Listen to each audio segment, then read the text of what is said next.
Hey everybody, not quite ready to get started yet, but I wanted to go ahead and say hello. The first thing I'm going to do is prepare my palette. I won't really be able to answer a lot of questions because I won't be able to see my screen. And because I will be enjoying a gin gimlet. That's good. That'll work. So, first thing we're going to do is actually get this thing out of the way and work on the palette. Move this thing over here.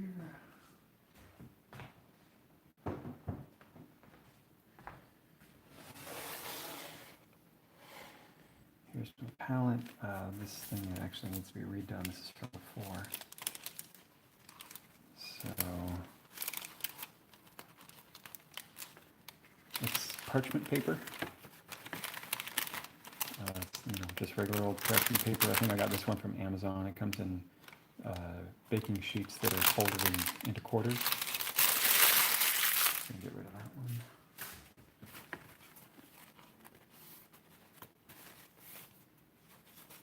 Oh, before I forget, I'll open up this guy. We have to soak the paper. So here's the parchment paper. Make some room. I'm going to tear it in half because I only need about half a sheet.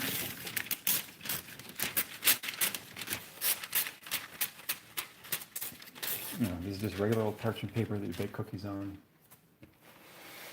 I got this off Amazon. I like the sheets better than the rolls because the rolls tend to roll up. So once this is done, I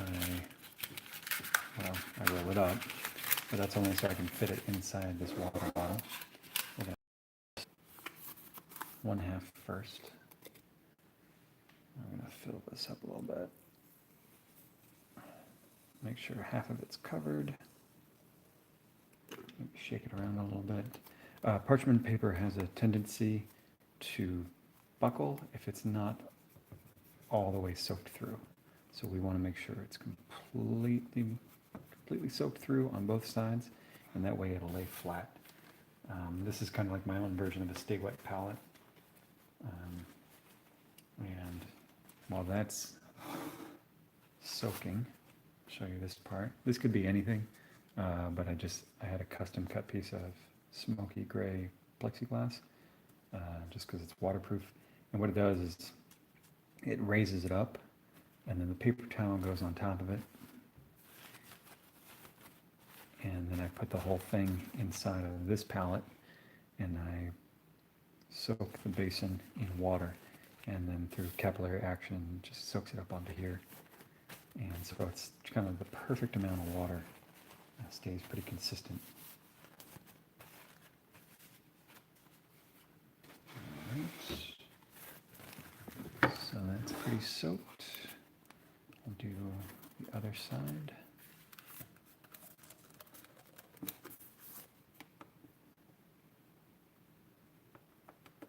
Let that get soaked. And you know what? Like I painted so infrequently these last few years, I kind of change it every time. I think what I do is I put the parchment paper down first, and then I put the paper towel. I think that's what I do.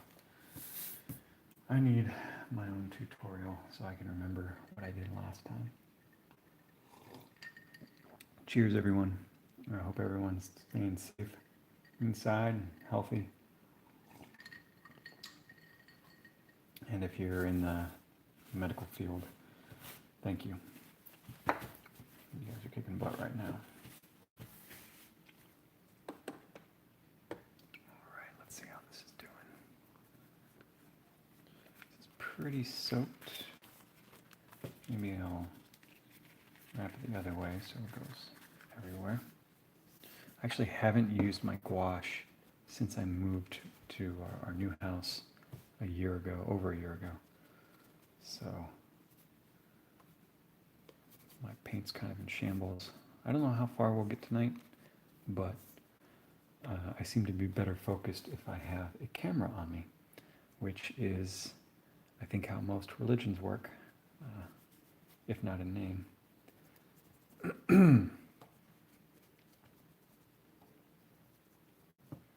All right, so that's pretty soaked.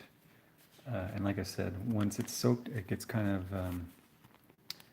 well, it expands a little bit. Actually, there's some parts we missed. Let's spray that down, kind of rub it in there. We just want it to be evenly wet all over. So no buckling. We'll put that on the table, nice and flat. And then we'll put the paper towel over that. And we will spritz that down with my special spritzer.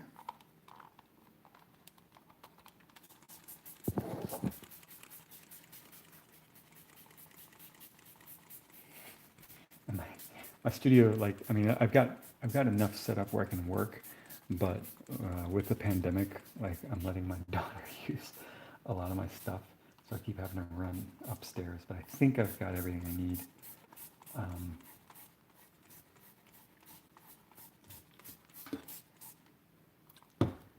She doesn't like to draw as much as I do, or even as much as I did, but she's got the control.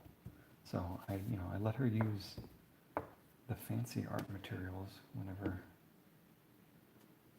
we get the chance.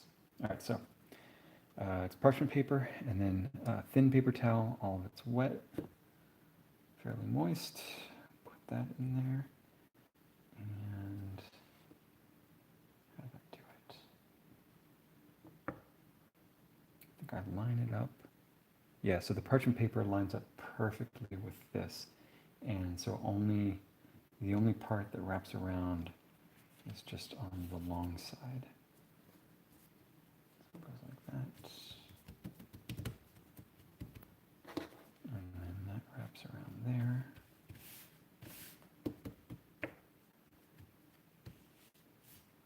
And then I let the paper towel extend because that's what's bringing all the moisture in. So when you're done, it should look like that. And so then I'll spritz down this area, and then I'll wipe it down with paper towel to make sure it is nice and flat. And you'll see that you can really start to see through it to the plexiglass below, which is why I picked the smoky gray, because it leads to a nice gray palette. By the way, guys, you can all thank my wife for me doing this right now, because she not only fixed dinner, but it's also cleaning up. So, thank you, wife.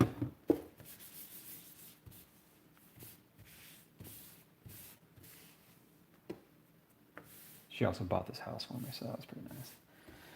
But, all right, so that's pretty good. I feel like it could be smoother there. I should be able to see all the way through. I don't know why that's not showing. I'll bet you guys thought there would be more painting in this video, huh?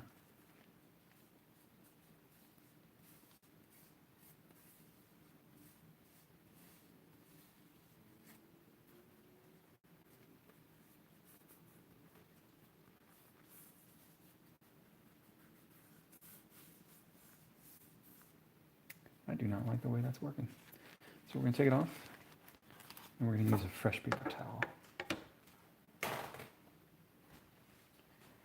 Pretty picky. Let's try this again. This is all we're going to do all night. We're just going to keep making gouache palettes because it's the easiest part of painting.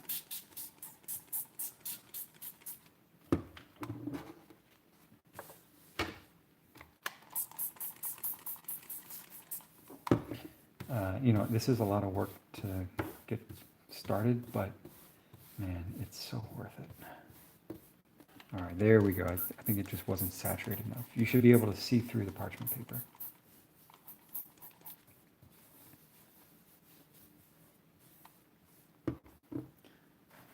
And then we'll do the paper towel.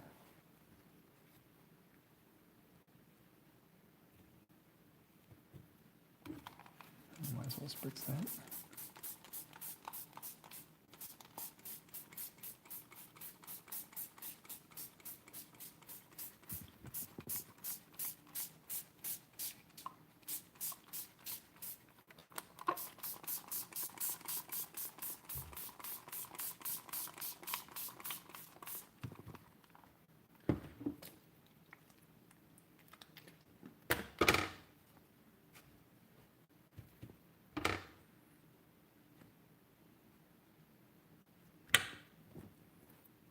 Nice and flat.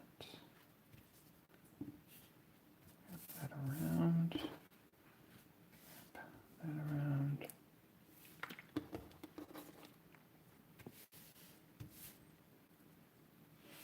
All right, now let's try it. Oh yeah, that's much better. So you can see how the gray is coming through.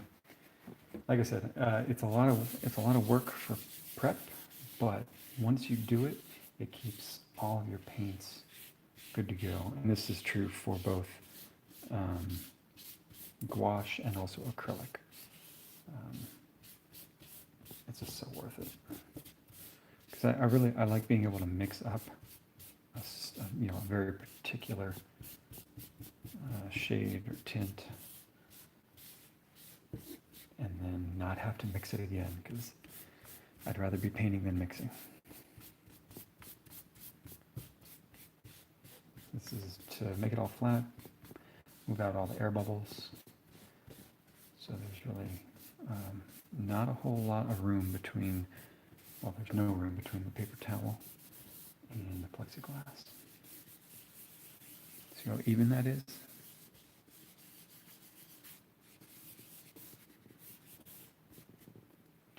All right, once that's done and half of your night is over,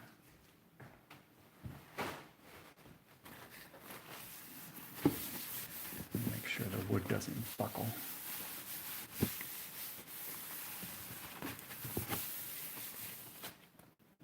This one over, plop that in there, curl these underneath, fits perfectly. And then we go in and we fill the reservoir on both sides. And as long as you keep filling that reservoir, your paints will stay wet the whole time.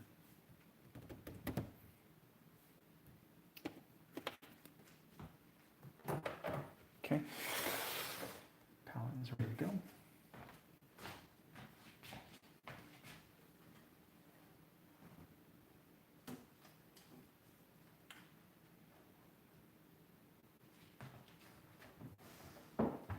And bring over the behemoth.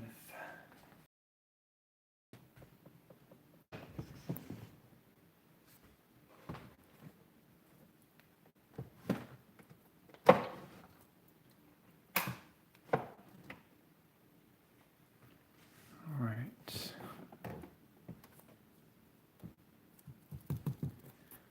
Make sure you guys can see this, and you can see the palette too.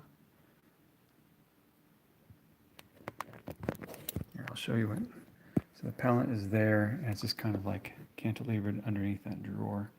It hangs off my desk because I like painting at an angle.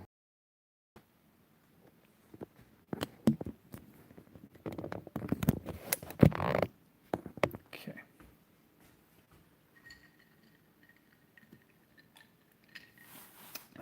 Get some more gin and juice.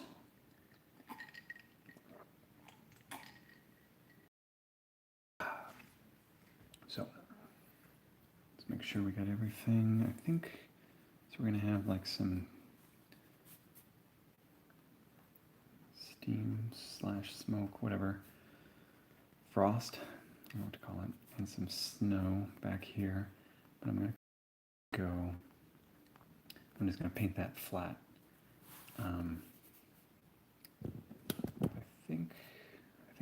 go. So I'm going to take my kneaded eraser and kind of bring everything back. You know, I still want to be able to see the pencils, but I don't want any of the crazy marks. Sometimes I like having the pencil show through a little bit.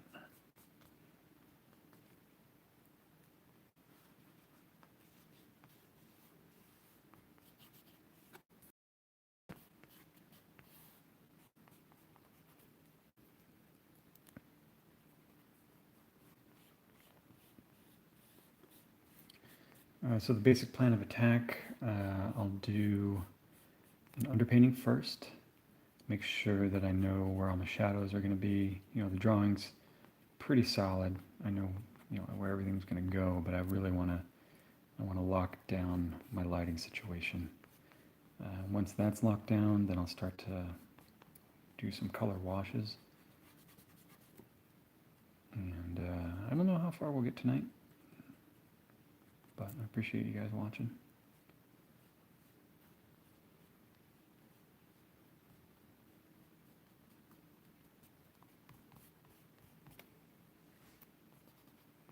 Again, sorry, I can't really answer too many questions because I can't see the screen.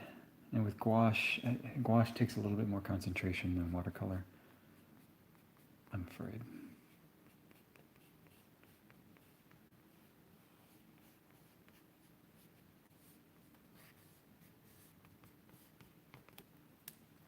Okay, and last but not least, we'll do the face.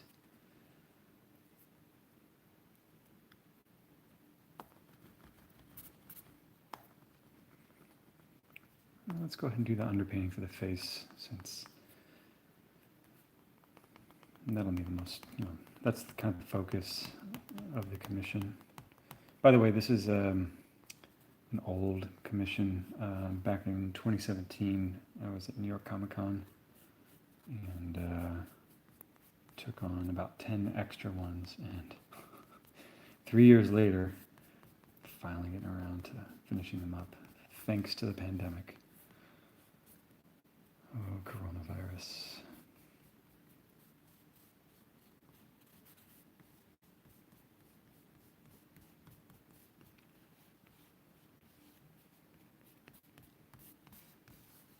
Okay, so hoping you guys can see that. Try to paint a little bit lower. By the way, I'll go over what I'm using. The paper that I'm painting on is Fabriano Artistico. Man, there's so many words on this. Aquarello, watercolor. The important thing is 300 grams per meter squared, 140 pound. That's the thickness. It's a watercolor block, so the edges are glued. It stays like this until you peel it off at the corner. So it stays flat as you're painting.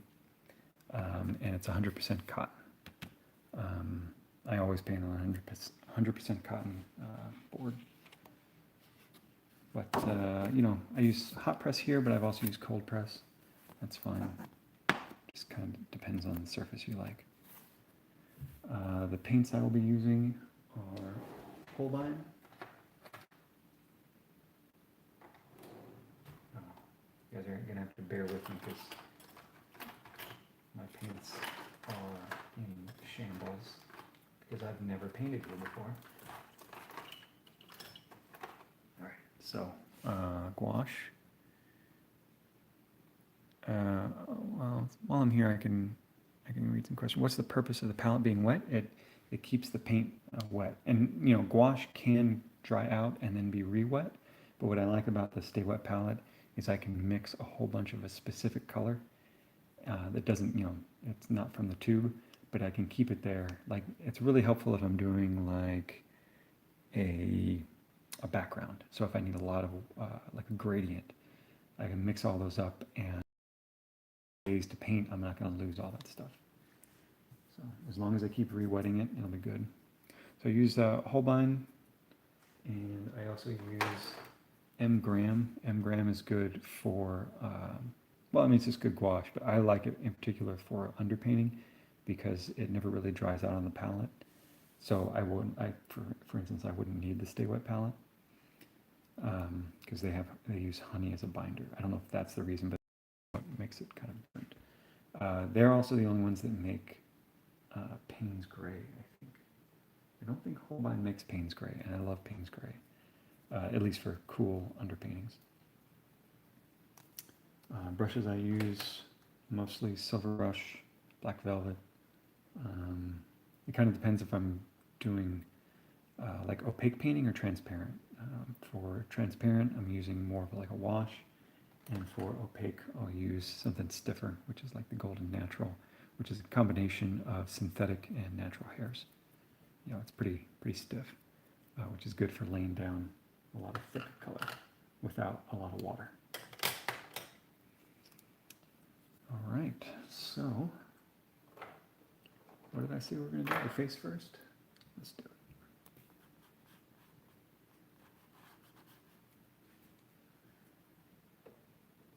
Now, let's do Payne's Gray.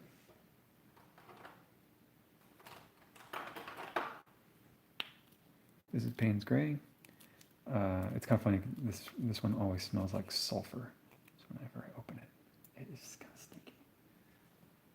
And I haven't opened it in a while, so it's really tough to open. Oh my goodness. This is sad. I'm so embarrassed. I can't open my own paint. That's how long it's been since I opened this. Oh my god, I'm gonna need the pliers.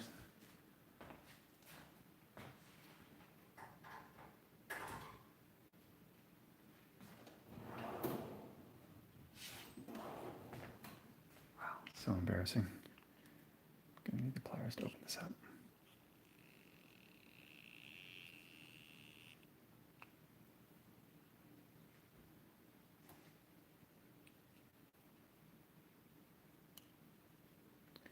All right. Ooh, it smells like sulfur.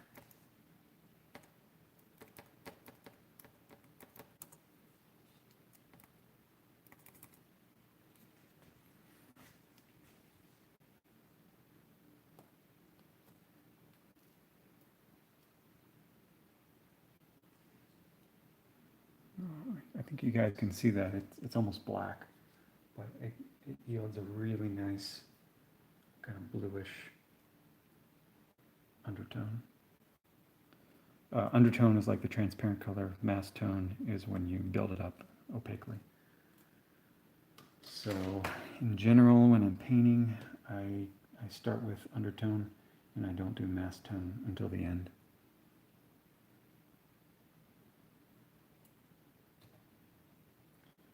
This is a silver brush striper,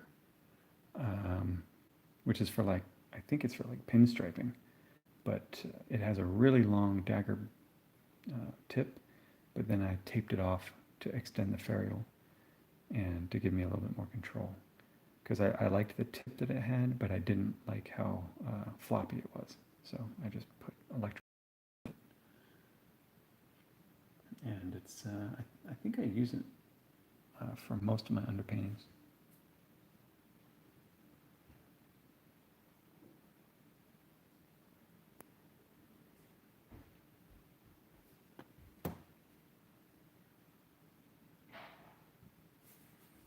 Alright, so I'm not really, like I have a lot of Batman the Animated Series reference. I don't have any like specific lighting reference. I did briefly look at one of my toy figures. I shined a light on it as I was drawing it, so I know the light is going to be coming from this direction. So I'm just going to kind of keep that in mind.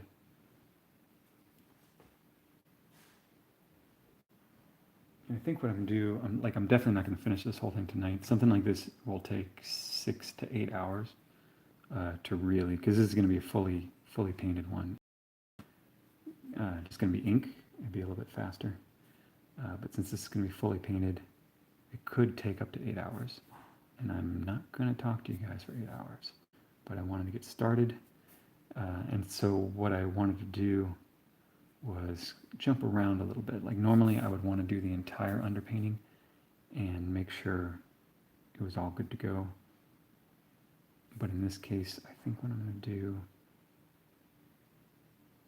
is like do the face and then maybe do the background so you guys can see me work more opaquely. Like I said, when I start out, almost everything is transparent.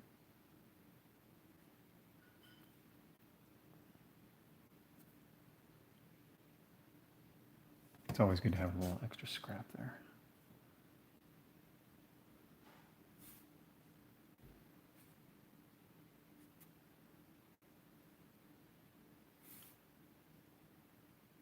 You know, and with this thing, with this method, it's usually easiest to go dark to light. You know, if something is light, I just want to leave it. I only want to work with one color. And in this case, that's Payne's Gray. You know, normally I work with sepia or burnt umber because I want things to be warmer, but this being Mr. Freeze, well, it just works out well to use Payne's Gray.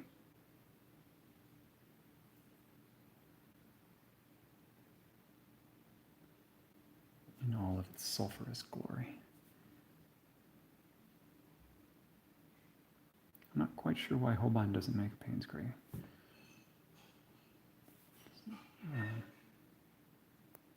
Because I think they do for like oil or other pigments. They definitely make it for watercolor.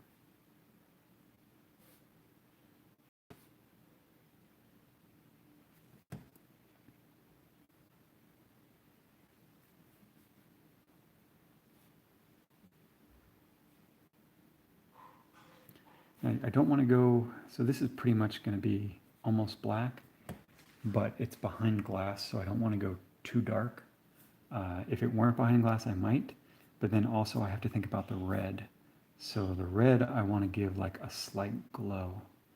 And so I don't want to do it opaquely. I want to do it by not putting so much dark down. I'm not going to do it yet, but I'm thinking ahead. You know, with someone like Alex Ross, he'll do the glows at the end with an airbrush, and I'm just too lazy to do all that.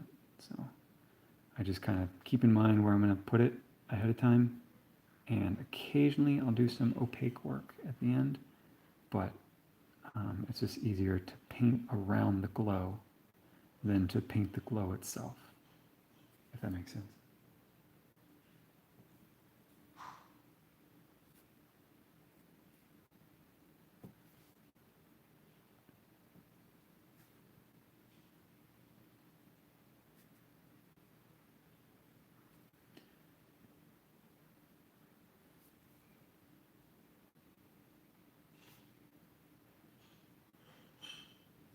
This is kind of an interesting challenge because it's going to be a fully painted commission. However, it's of Batman the Animated Series, you know, that design, that look, which is, you know, animated by nature. And so I'm kind of going back and forth between how rendered I want it to be. And so one of the things I did was not just look up, you know, screenshots from the show, but also toys from the show, so I can see what it looks like in reality, you know, a stylized version of reality. And that kind of helped me think about the shapes of his face, even though it's, you know, it's not what people look like in real life. At least I hope not.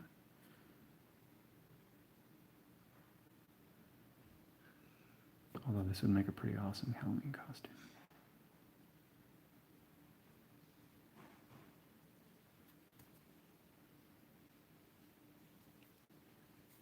Okay.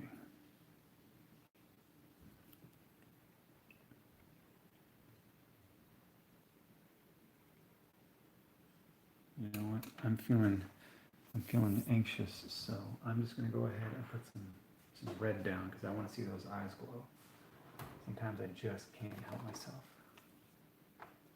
So I've got my flame red, and even though it's red, I actually want to use some orange.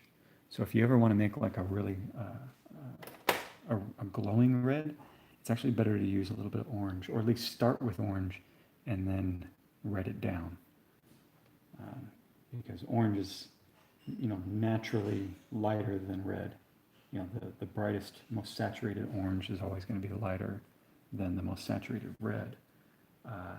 And if you want something to glow, you've got to figure out a way to either make it more saturated or lighter or both. So, I'll put that. You guys might not be able to see that side of the palette. And in that case, not too bad. But it's orange, I promise you. And I'm not really going to be mixing it. I'm just actually putting some back in the tube. I'm very stingy with my paints. Like all the tubes that you see here, I have had for almost my entire career, which probably means I don't paint enough, but it also means that I'm just very careful with my paints. If I don't need to use it, I don't put it on the palette. I tend not to waste a lot, but that's also because of the Stay Wet palette. If I weren't using the Stay Wet palette, I would use a whole lot more paint. I'll read a couple questions. Ever try M-Gram? Yeah. M-Gram, I was mentioning earlier, it's always on my palette, but it's usually on my dry palette. I like it because you can always reactivate it. Whereas with Holbein, if you put it on like a regular watercolor palette, the ceramic, and just let it dry out, you can still reactivate it, but it's not quite going to be as buttery as when you first put it out of the tube.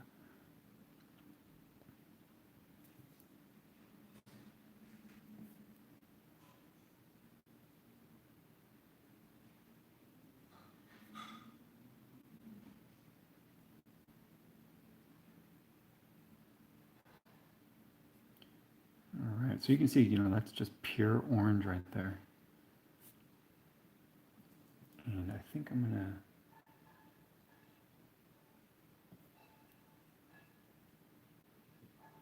bleed it out just a little bit. Maybe I'll just do that with the red. Yeah, do that with the red. All right, so that's, I'm getting ahead of myself, but at the same time, I want that to glow. So I want to make sure that I get everything darker than that. And I'm actually going to bring it back a bit and get a little Q-tip. And you can actually make things kind of glow this way.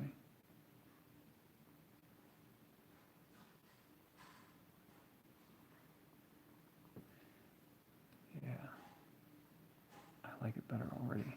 So I'm going to let that dry, and then I'll go back and give it a wash of red.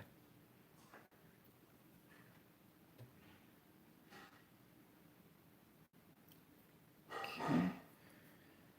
Let me erase this stray mark on his ear. And I realize I'm going too high for you guys. Let me move this a little bit. I'm sorry. That's what happens when I can't see the screen. I do want to get a different tripod. Like right now I've got one of those bendy ones, and so it's hanging off the top of my desk. But I want one of those ones that is a counterbalanced arm where I can kind of swing it anywhere and not have to worry. And then I'll have another sip of my gin.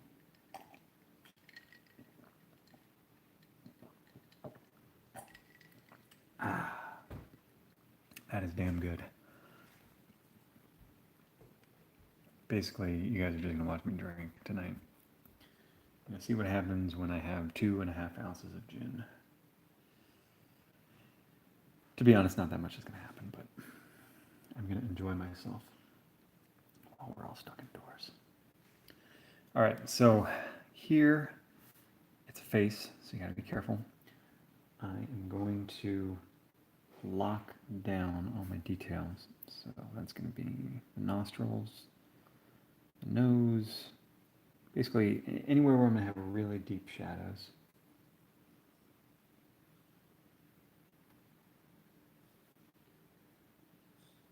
It's almost like line art, really. But it's just my way of keeping track where everything is when I go all wishy-washy on top of it. So he's got kind of a furrowed brow.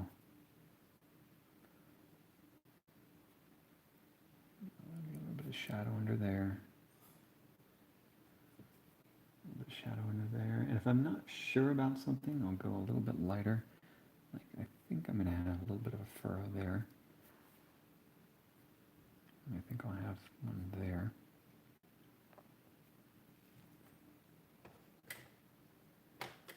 Oh, and I like to have, when doing underpaintings, I love having a second brush that's just wet, but not loaded with pigment, just so I can kind of buff things out if I don't like them, or if I need a softer edge, which, you know, happens all the time, especially with faces.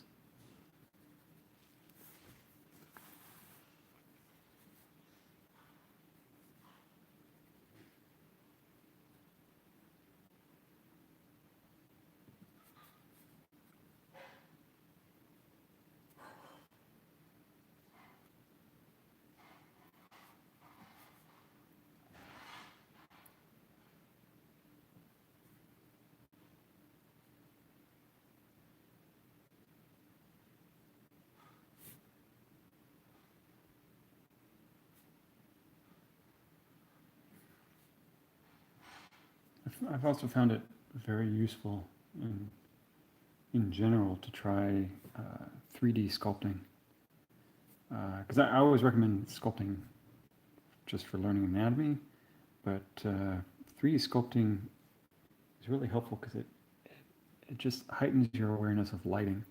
So you start thinking about, very specifically about ambient lighting, like a fill light, like all those kinds of things that are actually kind of from the world of photography, but it's just helpful to know some of the terminology to help shape your own thinking and how you approach light. Because a lot of times, you know, we're making this stuff up, we're kind of winging it. You know, if you've got solid reference, great, but at some point, no matter how good your reference is, there's going to be something you're going to have to invent. And the more you know about light, the better, just the way it behaves. And, you know, and one way to do it is just paint for 20 years.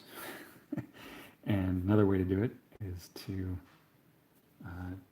know, learn about 3D rendering. Because it's kind of like a simplified version of real life. Because a lot of times what happens if you're painting from life, you know, you can copy what you see, but you don't always understand like all the different interactions, you know, the reason that things look the way they look. And with 3D, like, it won't do anything unless you tell it. And so you just have to be very conscious about how you light things. You know, I'm sure, like, in most of these movies, like, there's somebody who, like, that's their job, is just to light these things and make it look a certain way, because it's all fake, but you're trying to, you know, approach reality, but actually make it look a little bit better than reality. Just whether it's to help make things look better, read better, or to tell the story. So as you guys can see, like, I'm barely using any pigment at all. Like, that's why I like starting out thin and thin washes, because it's just nothing there. But at the same time, it's really starting to show.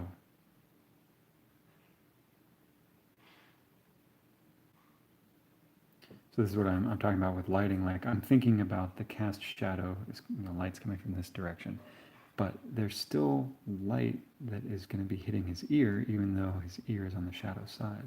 And so that's where it's helpful to think about ambient light and where that's coming from. So it's going to be, you know, darker towards the bottom. There's going to be some ambient occlusion. You know, it just means whenever two objects are close together, there's not a lot of light that can get in there, and so it'll be darker.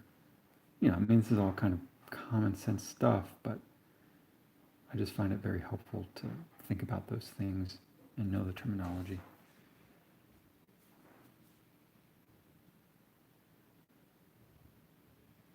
Now this section is going to be almost, I think it's all black. I've got my reference next to me.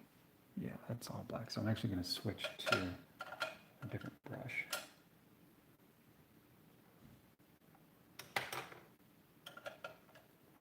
Maybe a flat.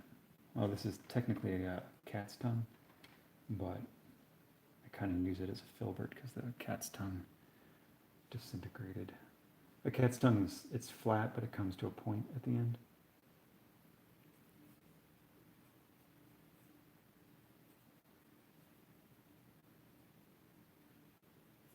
Whew, man, that is sulfury. That's what happens when you use more Payne's Gray.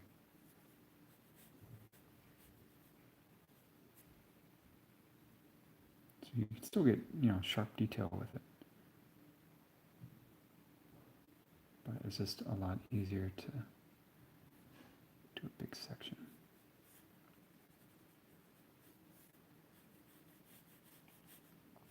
Often I find it easier to do a straight line or like sweeping lines with a flat brush turned on its edge.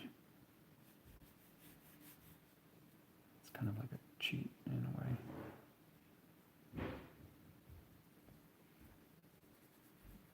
I can't get every detail with it, but I can get most of what I need. And what I really like about it is it has a little bit of a dry brush effect because I'm not using a whole lot of water. Just a little bit.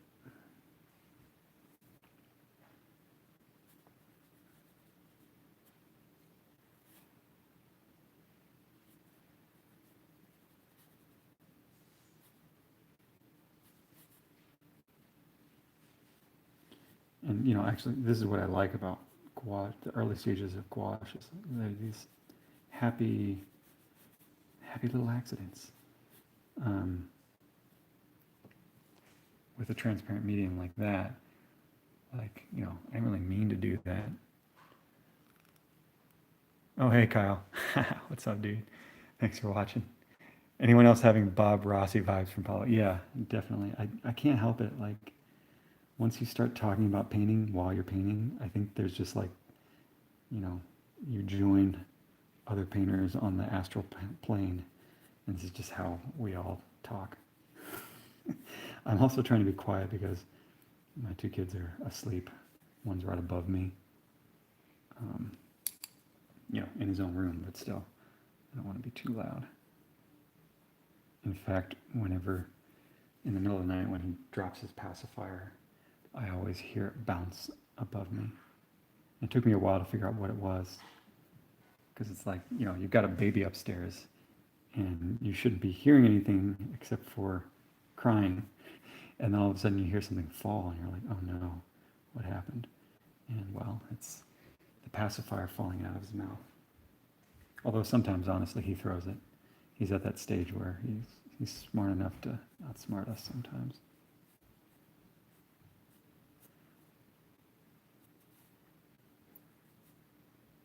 All right, so put in some more details.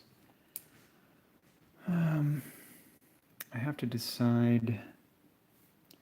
I definitely want like a pretty strong, I think I'm going to do a rim light on this side.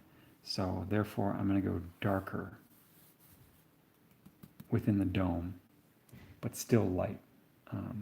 No darker than this. And then as I build up all the details, then I can make a decision later on what I want to do. But if I do a white highlight here, then I can do a real nice glow off of his left side. So in order to do that, I use, this is what a cat's tail should look like. But the only way to keep it looking like that is to have a real big one. The short ones they always die. I'm going to go ahead and wet everything first.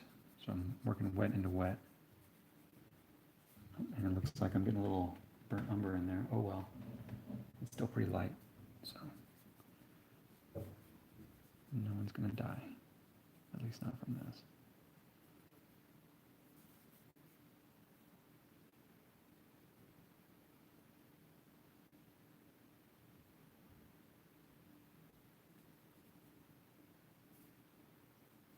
All right, and so what that'll do, working wet into wet, lost a hair. when you work wet into wet, it just softens everything a little bit. So I'll take my Payne's Gray. And I'm just going to fill it in, keep everything real nice and soft. I'm not going to go to the edge because I want a rim of light on the dome as well. And that's actually not as soft as I want it to be, so I'm going to bring in my other cat's tail and just soften that all out.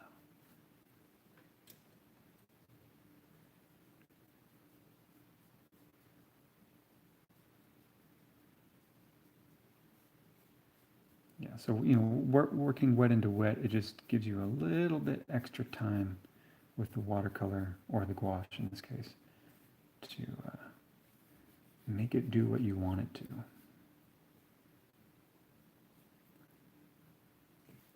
The other thing is, like, sometimes you'll get that happy accident and everything will work out great, and then other times it won't. But you want to get enough of an idea so that later on, if you do need to go back with opaque paint, you can do it without too much trouble. Because the look I always try and go for with gouache is like some of the transparent work, the early underpainting showing through, and then on top of that, you've got kind of these floating brush strokes that are just there to really emphasize certain details, certain parts of the composition, certain lighting effects, that kind of stuff.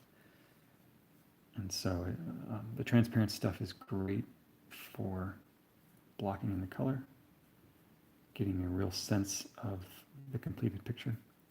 And then later on, you can go in and tighten things up. So like this area, I actually don't like at all. So I'm just going to soften it up a bunch. And I will probably have to go in with opaque color at the end. I can still salvage it, but it's just not as nice as I had wanted over like on this side.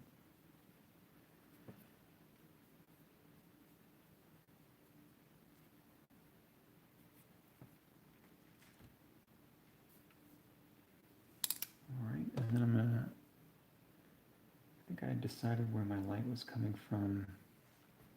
I'll show you guys, I did this earlier when I was doing my reference.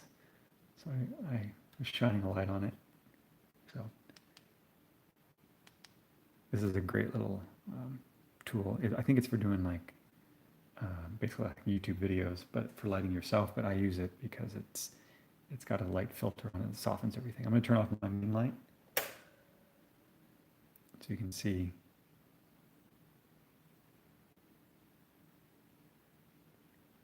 This is where I was getting some of my lighting information from. So I want to go from like right here. Here, I'll turn it towards you guys so you can see what I'm seeing. I want to be like right here, so I'm gonna have a highlight like right here. The light is called, man, I don't remember. Luma something. I got it on Amazon. It's kind of expensive. It's called Lume Cube Air. But it's magnetic, so I just pop it right above me and it stays. And I use it for everything. It does kind of run out of juice a little faster than I would like. But that's life. All right, so right now I'm gonna kind of rub some idea of where I think I waited too long. But I know I'm gonna have like a major highlight right there. So I'm just letting myself know. Consider myself warned.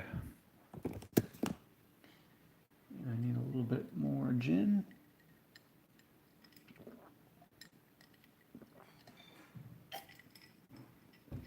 Man, that's good. I'm gonna start a podcast. Just me, a microphone, and some gin. Although honestly, I'd probably do bourbon, but I had too much bourbon this weekend anyway. only letting myself drink on the weekends so far. This is going to be week 5 for us.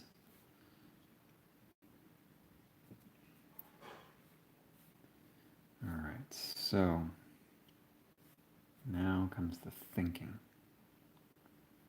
I really got to think in 3 dimensions here, where all these shadows are going to happen.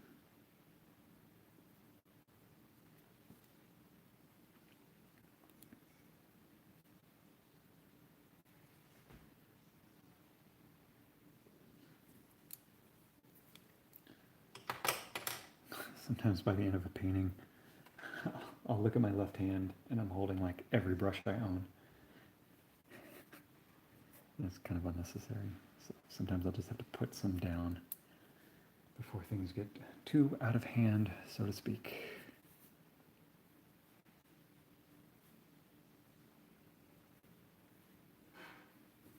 So I got a little bit of shadow underneath. And now I'm just softening all that up. And I've got the center line going. You guys might not be able to see that, but I'm going to take that out. He'll have a little bit of shadow underneath his cheek, because he's got those really nice cheekbones.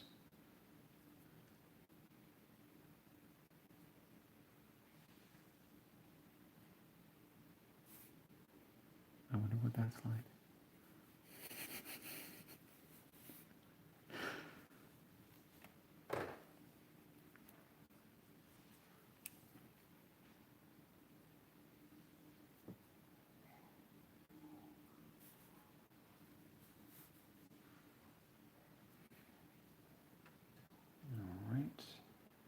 Now some red. I'm not even going to put any red on my palette. I'm just going to take it directly from the tube.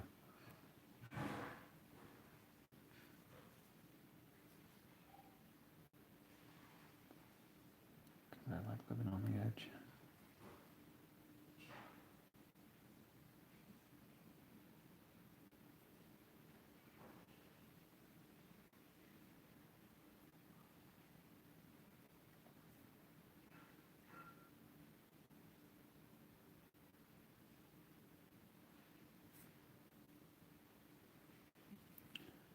And then I will buff it out again with the Q-tip.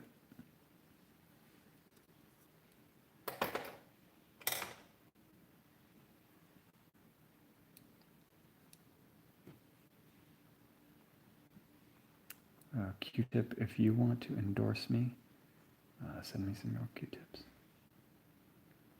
I should say cotton swab. All right.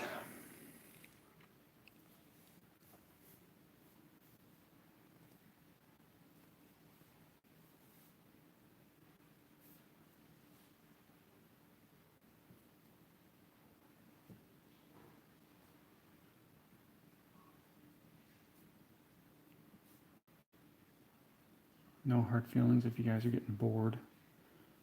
I get bored watching me paint too. Most of the time I'm usually listening to like audiobooks.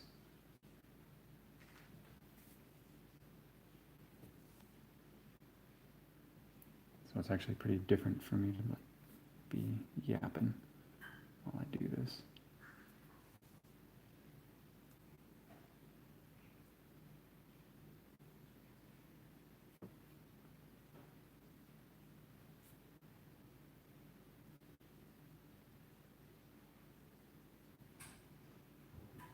Uh-oh, furnace is coming on. It's going to be loud. I won't really be able to talk. My apologies in advance.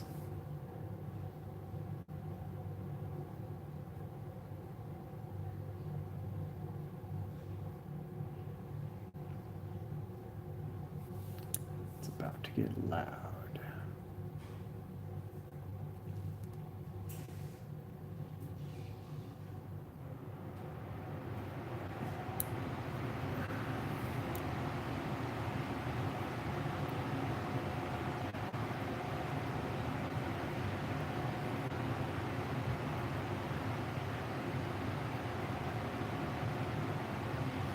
All right, what do you say we do a background? Let's do blue. Oh, I just heard my son drop his pacifier.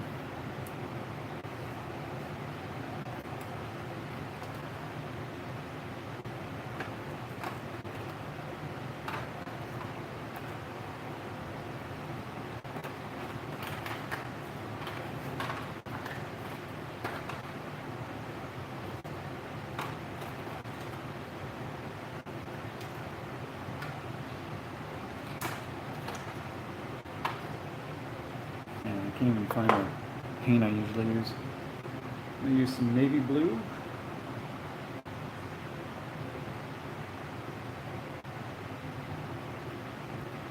And I should probably put some white on the palette.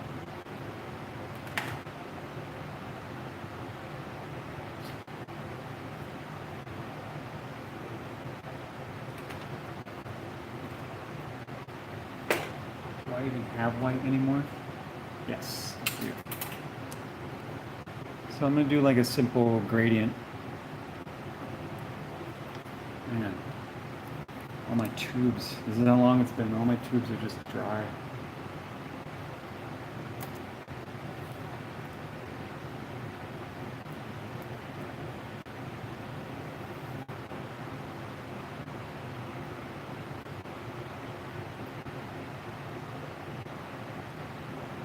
Usually I'll put a few different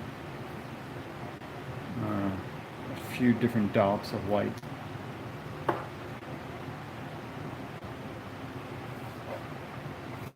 And then I'll put some extra paper to absorb extra water.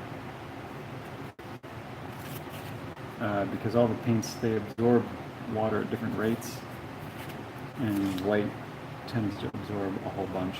So I just throw some paper in there and that mostly takes care of it.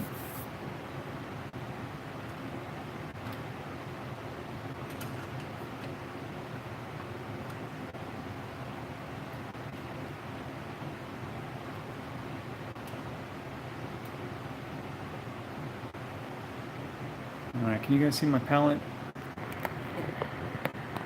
Alright, so just grab my little Payne's Gray, a little bit of navy blue, a little bit of white.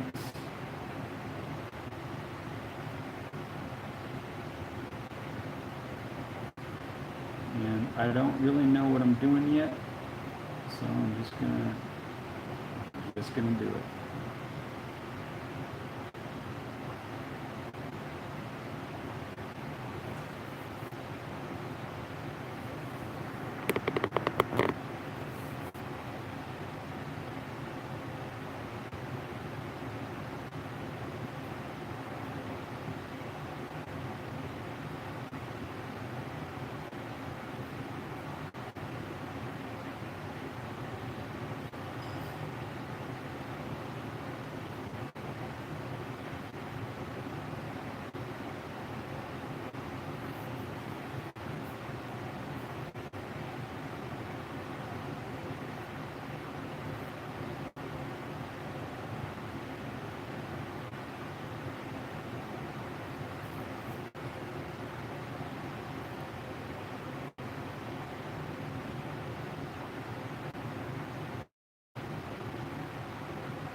How do you prevent reactivating a previous layer of gouache?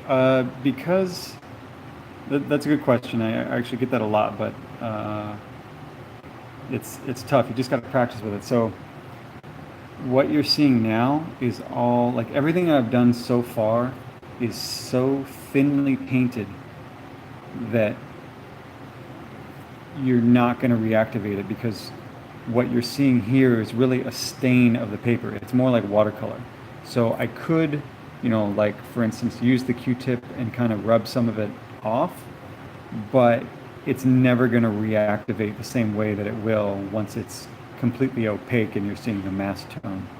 This is all undertone and it's all just a part of the paper.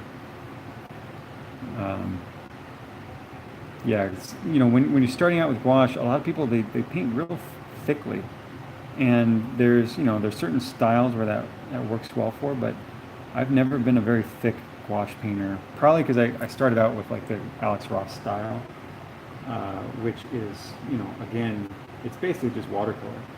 You're painting very, very thinly. It's just staining the paper.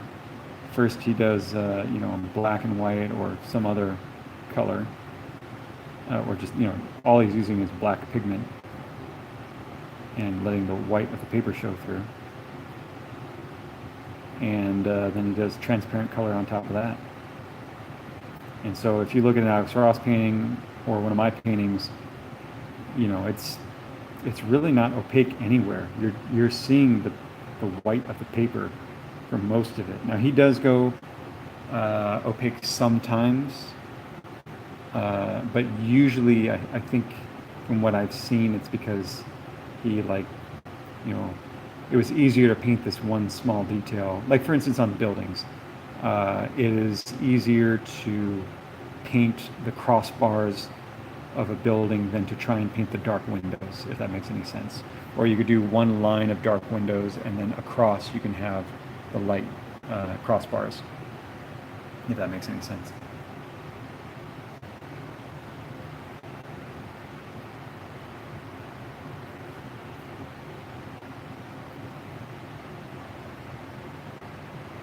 I'm kind of running out of the pigment, but I'm kind of going for a looser look. Again, I don't quite know what I'm doing.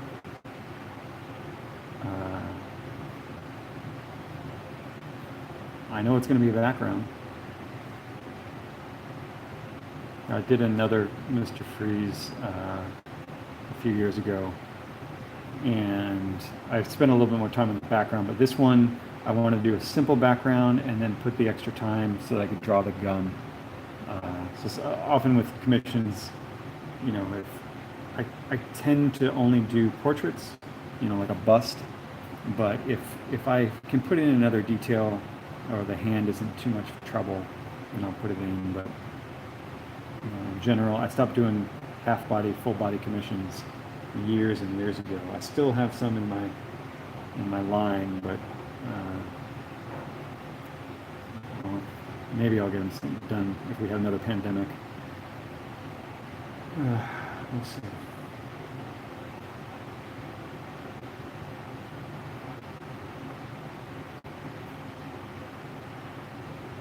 So as you can see, you can do quite a bit with a good flat brush. You can get a lot of detail. You can do real, big swaths of color, or you can get in there real tight. If it's keeping a good edge, you can get in pretty tight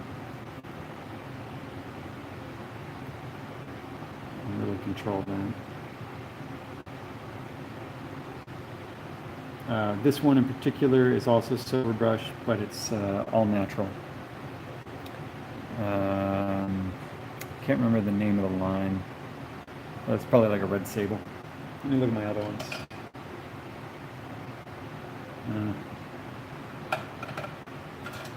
It's all rubbed off. Silver brush, Kolinsky. It's Kolinsky. Well, the background you're working on, get a second layer. Yeah, it will.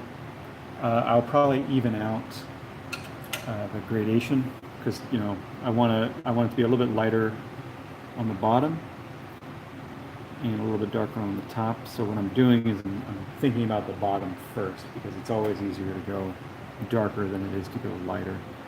So I'm just kind of making everything nice and soft. I want a rough idea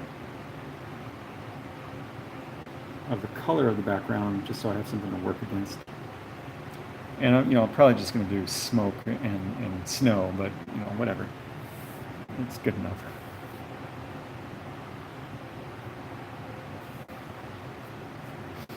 All right, so I want to do these guys. They're lots of fun, and they'll be nice and blue.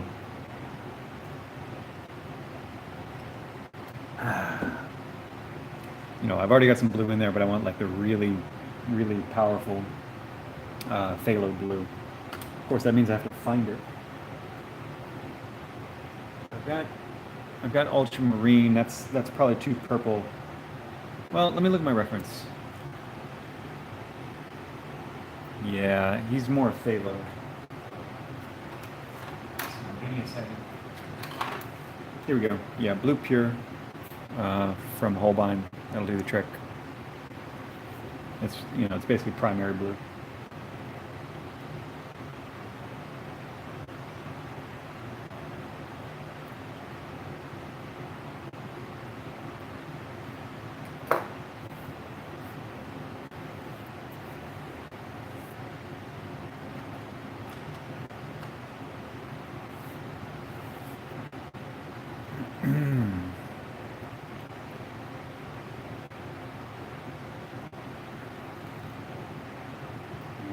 I think what I'm going to do is I'm going to do, yeah, I'll do Payne's Gray. I'll really lock in those lines.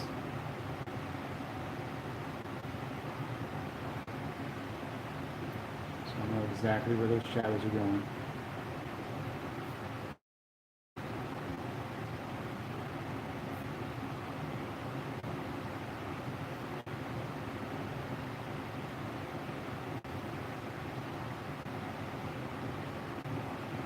But I'm not going to fully render it yet.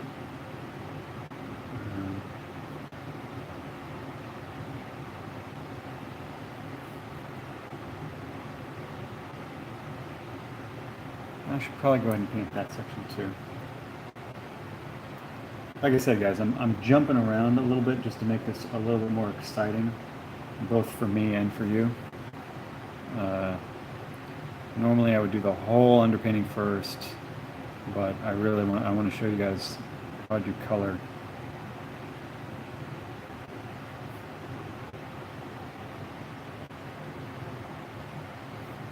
So I want to do his arm.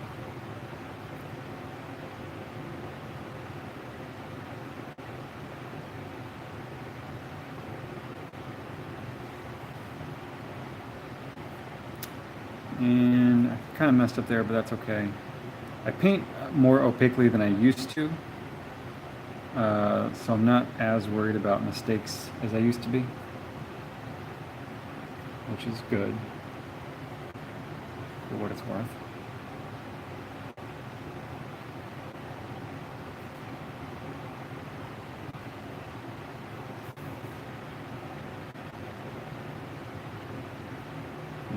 I like the look when it's looser, so sometimes I'll just, you know, even if I mess up, if I just let it be, it's usually, I like it more in the end. I don't like when I'm doing it, but I like it more at the end. All right, so now I'm just going to block in the blue, you know, whatever those rings are.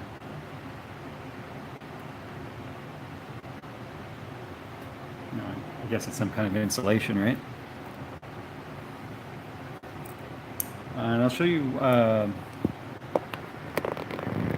use my palette knife. Now this is why I use the Stay Wet palette.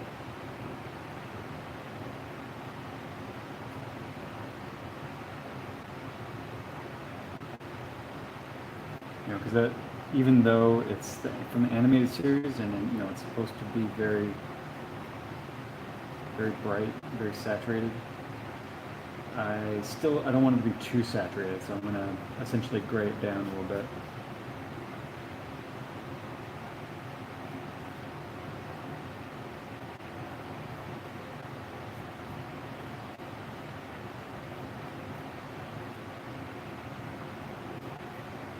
What's nice about the Stay Wet palette is like I did that, and that'll stay ready to go, you know, for weeks if I need it. Now I won't keep it around for weeks, but often when I prepare my palette like this, I'll use it for multiple paintings. At least I used to back when I painted more.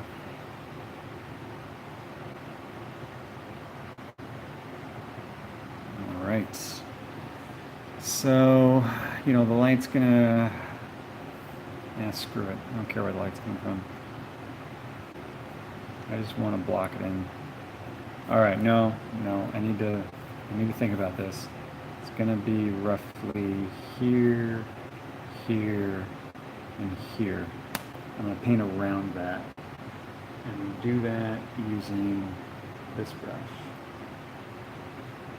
So I'm gonna paint around the highlights first, real rough, and then come back in with the other one. Perfect. I'm a professional. All right. Oh, and I just realized, since these are tubes, it would be a lot better if I could do this in one brush stroke. You guys ready? Let's see. Ooh, I know what I'm gonna do. Okay, watch this. I just loaded my brush. I'm gonna take this one, and I'm gonna unload my brush in the middle. Like this.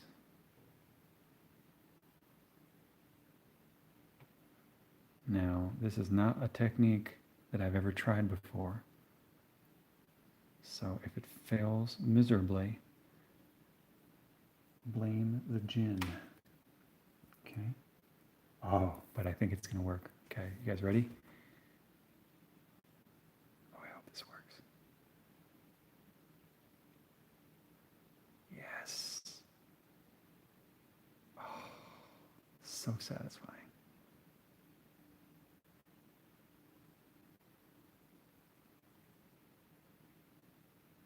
Oh my God, I'm so glad I got this on video. I'm so glad you guys are seeing this.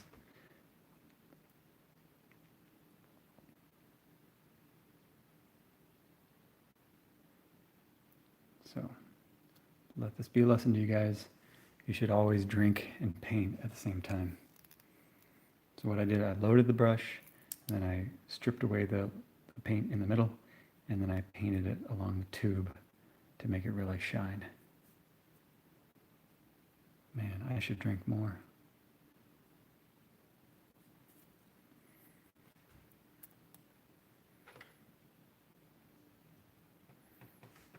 now I want to do the other ones. Let me finish this. Did you guys see that? That's like the best thing I've ever done in my whole life, aside from having children. Oh, I hear my son upstairs. Maybe he's clapping for me. Ooh, that wasn't good. Let me check the monitor. Where are you, bud?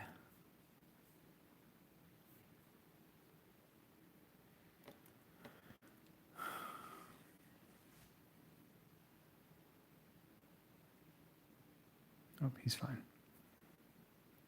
Let's see, a question. I lost it. Well, doing gray monochrome. Yeah, and that's usually what I do, and then I paint on top of it. It's just a different way of working.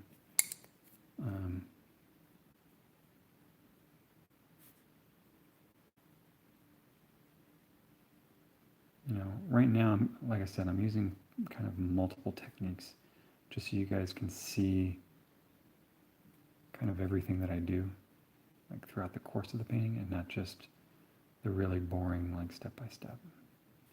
So you guys can see some actual rendering. Guys, are you not so excited about... I need to stop talking about it. This part looks like crap, though. I have to redo that.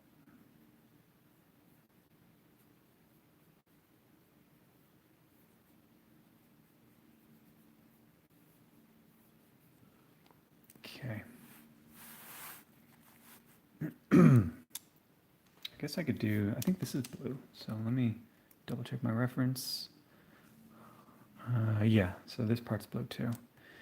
Another question, is this a commission or just for fun? This is a commission. This is from New York Comic Con 2017.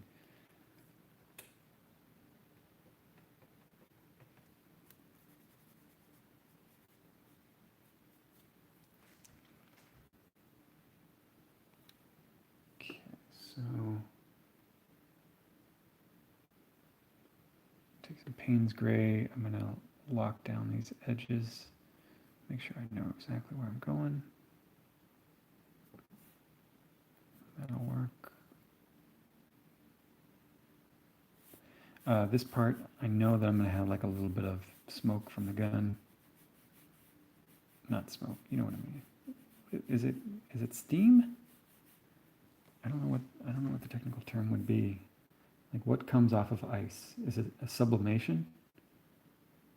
Like it's turning directly from ice. Like I know that's what it is for dry ice, carbon dioxide. I'm assuming that's what it is. Any scientists watching? Probably not.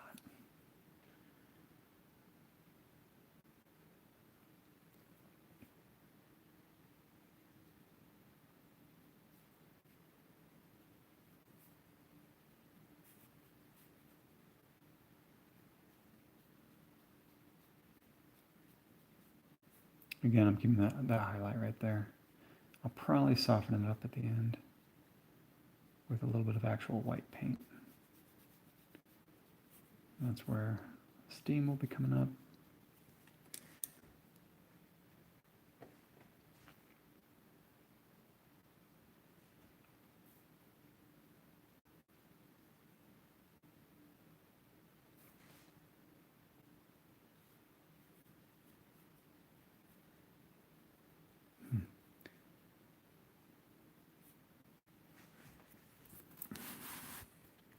I gotta say, it's more satisfying to paint this way than to do like the full on monochromatic underpainting.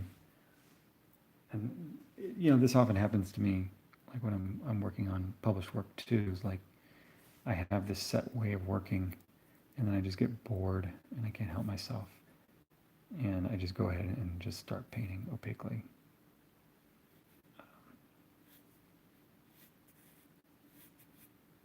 Which is fine, you know. But sometimes it's annoying to like, once I know what something's going to look like, then I just want it to get there. Like I don't care anymore about doing, like that's what the monochromatic underpainting is for. It's to figure things out. And so it's good when you don't know what's going on. And then as soon as you do know what's going on, you kind of like, just like, let me skip this part. What it's good for is, you know, anything with a lot of detail. So if you're doing like a detailed background with a lot of subjects, you know, more objects in the background, like then it makes a lot of sense because you're just juggling a lot of things, and so the more you can get figured out, the better.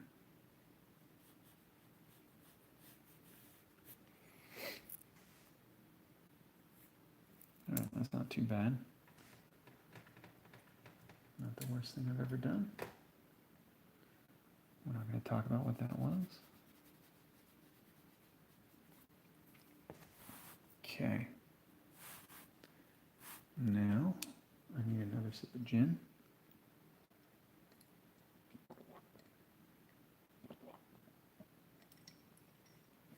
And we'll see if I can redo that trick from before.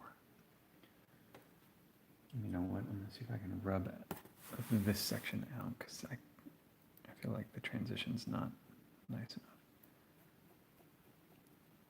So this is the part, you know, where gouache does come up a little bit. You know, you'll never get back to white, but it's good for softening up highlights.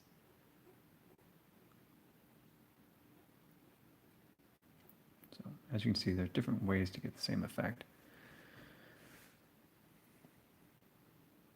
Oh, thanks for watching, Kyle. It's good to hear from you. I know it's late over there on the East Coast.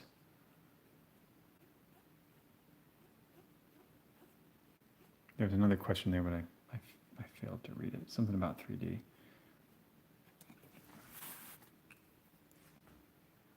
It'll pop up again.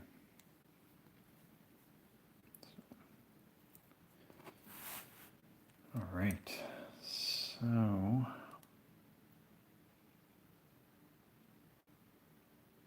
do the outlines first. in Payne's Gray.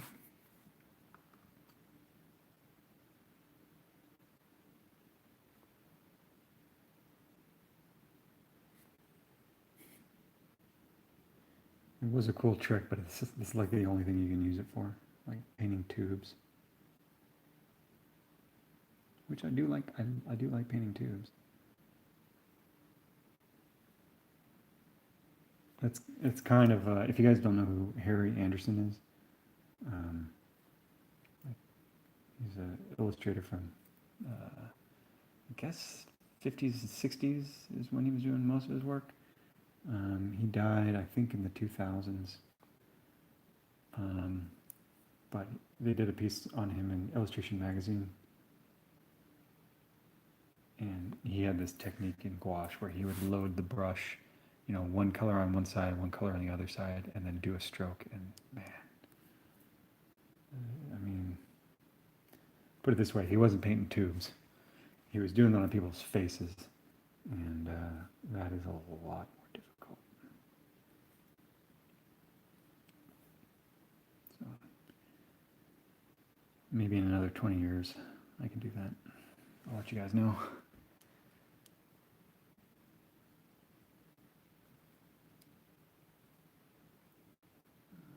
So, load the brush. Brush is loaded. And I'm going to take away the middle.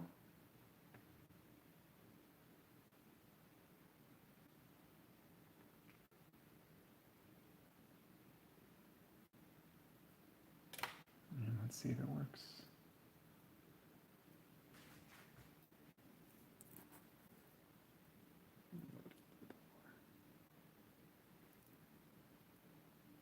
Okay. All right, deep breath, guys.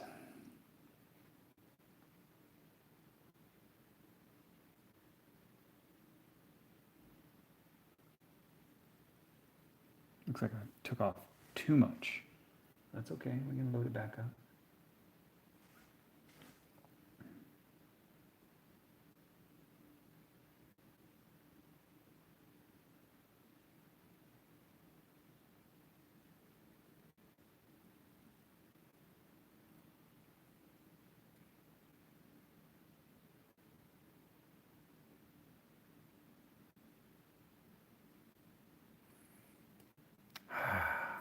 That was satisfying. All right, that actually worked. Now you notice I couldn't quite get the right angle at the top there, so I'm going to come back in and try and, it's not going to be the same though, so I need a softer brush, a softer edge. Use my cat's tail, come back in. It's funny, it's like, it's actually a little too perfect. I don't want it to look quite, I want to scuff it up a little bit, you know, add some detail.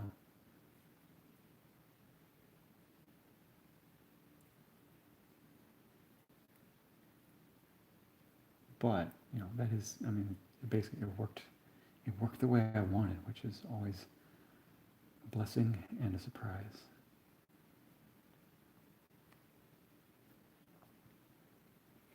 All right, and now, so the highlight, I want to be more on the top, so now I'm going to come back in and fill in the bottom.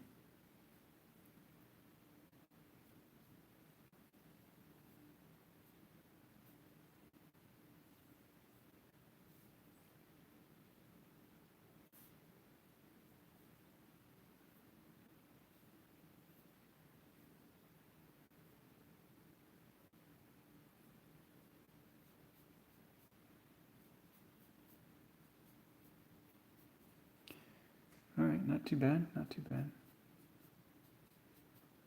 Okay.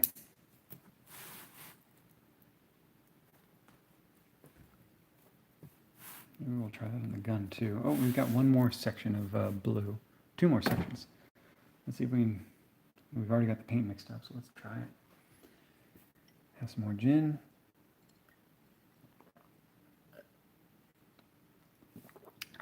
Getting pretty lean here.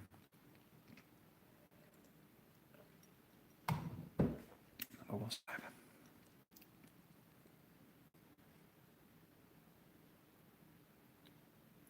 So what I'm going to do now is instead of like taking color off, I'll just load it on each side and I'll practice here on my strip.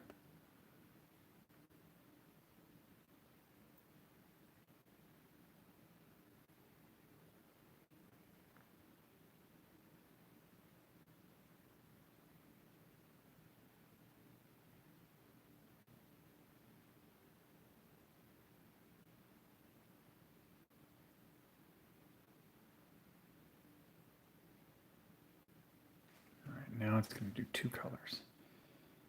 Oh boy, this is too exciting.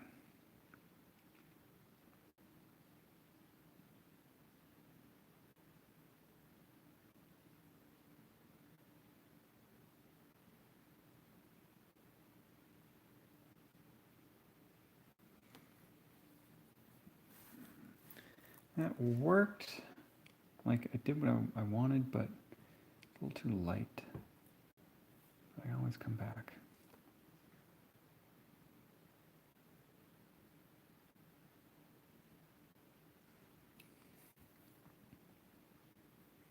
So when I'm doing something like that, I'm using my pinky to stabilize myself, and I'm twisting it as I go down. I'm rotating the shaft of the brush because it's, you know, it's a flat brush,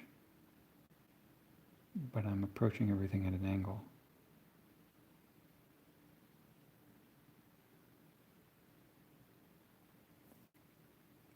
There, that was better.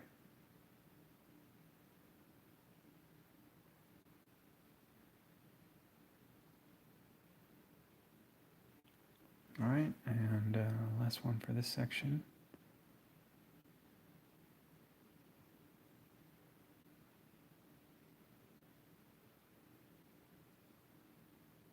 There we go. That's what I wanted. All right, let's do it again.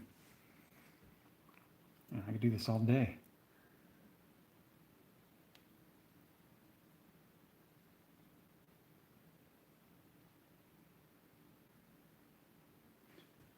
No, that wasn't a Captain America reference, but probably was. I don't know. All right, now this is tough because we're butting up against the glove here, which I think is purple. Yeah. Oh, so he matches Batman.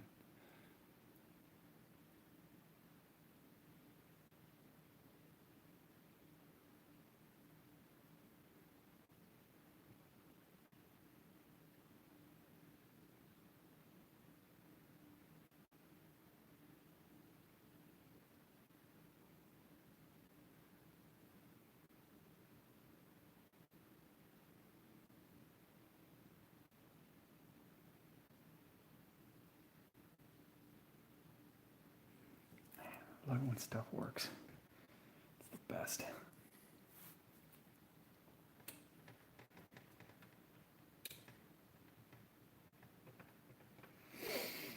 All right. So that's there. I'm going to even some of this stuff out. And darken it where it needs to be darkened.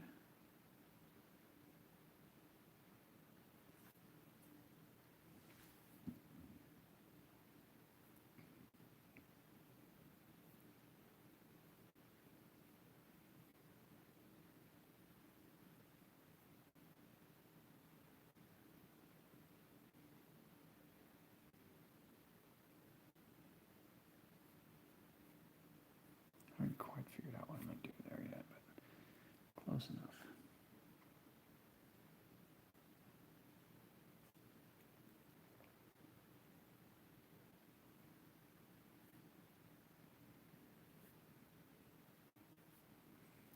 Okay. Sometimes you got to check the underside of your hand and make sure you're not dragging paint everywhere. All right, so that's the whole blue section. I'll go back to some of the tubes and firm up those details.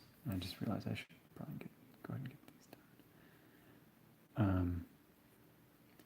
But honestly, that part of the painting process is really not made for video, because it'll take hours, but you guys won't be able to see much of a change. It only shows up in person. So I will not bore you, at least not with that. All right, so blue is, we'll call it done for now. Let's do the last dark section of his arm using Payne's Gray. Just a bunch right there. And as you can see on the palette, like I still have not used many colors. It's just the orange. And I really didn't even need that much orange. I shouldn't even put it on my palette. But it's okay, I can put it back in the tube, despite what they say. You can't put it back in the tube. I do it all the time.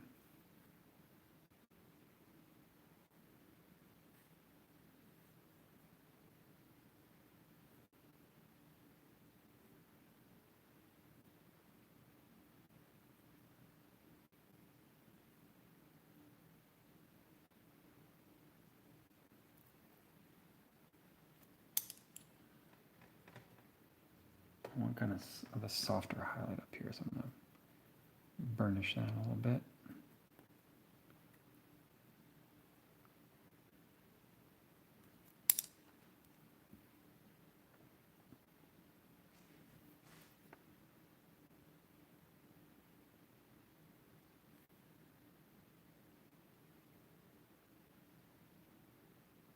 There. And I don't want white, so I'll make some of that bleed in. That'll do. You know, I'm working back to front in terms of the actual subject matter.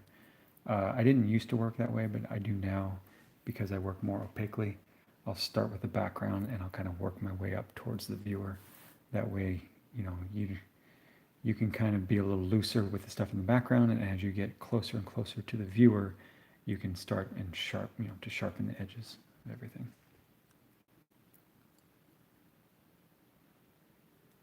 It's especially useful for architecture. But even with figure work, makes sense. It's a good strategy. You're just mimicking what is happening in the world that you're creating. Because perspective is important, but overlap is kind of the first clue as far as visual perspective goes. All right, so now we're talking about grays. So his chest area is all gray and the gun is gray. So I need to differentiate them somehow. I think what I'm going to do is have a warmer highlight over here, and then this section is going to be very, very dark. And then the gun will be in higher relief, more contrast, basically.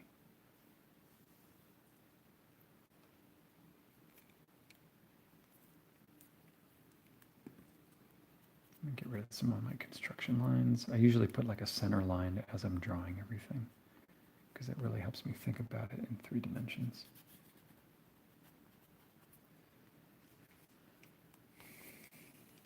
Okay.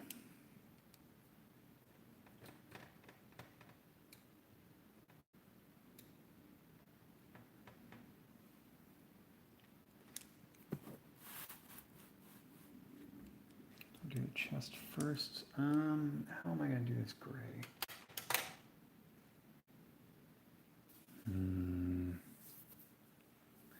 Well, I could just use straight up gray. Works for me. This is gray number 3. There we go, gray number 3. They go 1 through 4 in gouache, and they're great. I love them.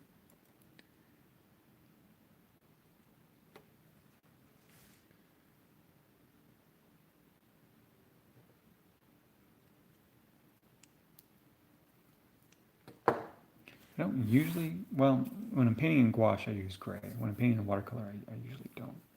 But gray is really useful in gouache, because sometimes you don't want to change the value of something, but you need to desaturate it, and you don't want to put in, some crazy color, because you don't want to mix it that much, if that makes sense.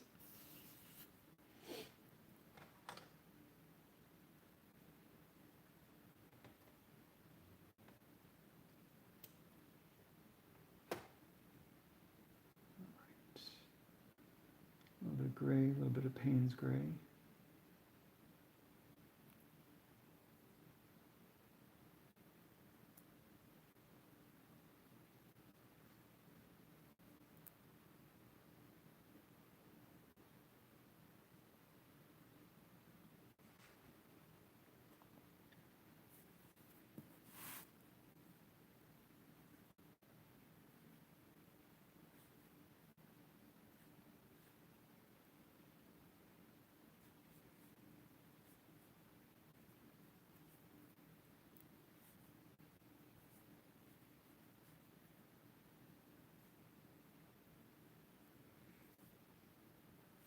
You know, so if you don't know his chest, it's the chest armor.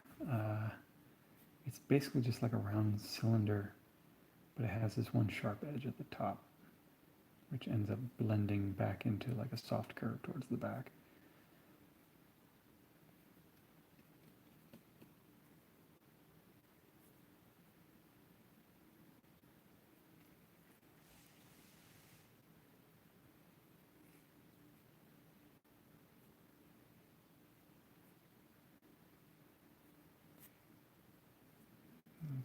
It's getting to be a pretty cold gray, but like I said, I want to go darker on this side, and then warmer as we get over to this side.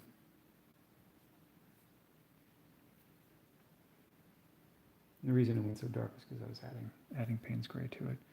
Up here, it's going to be a lot warmer because it's just straight gray.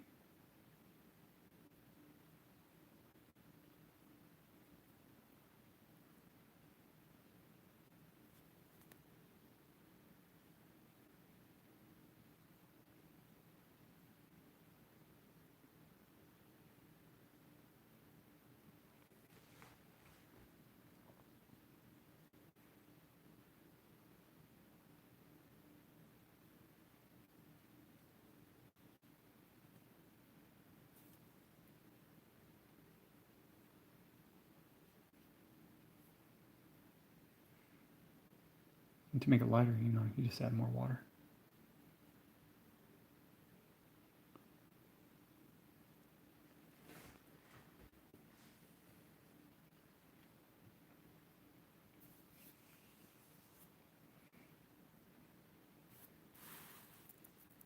Yeah, so I don't like the way it's looking right now, but it's just because I'm just trying to figure out what kind of gray I want there. You guys probably can't see the difference too much, but I don't like the difference between the warm and the cool.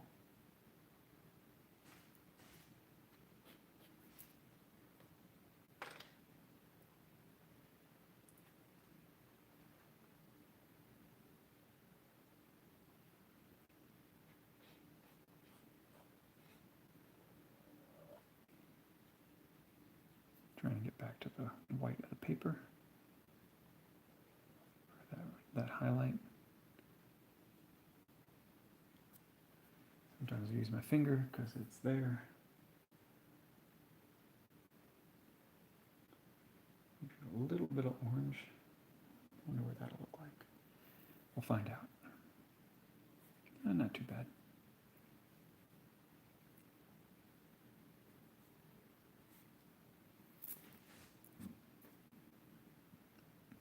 What was that last one? Do you always desaturate colors with burnt umber? I don't know. It just kind of depends.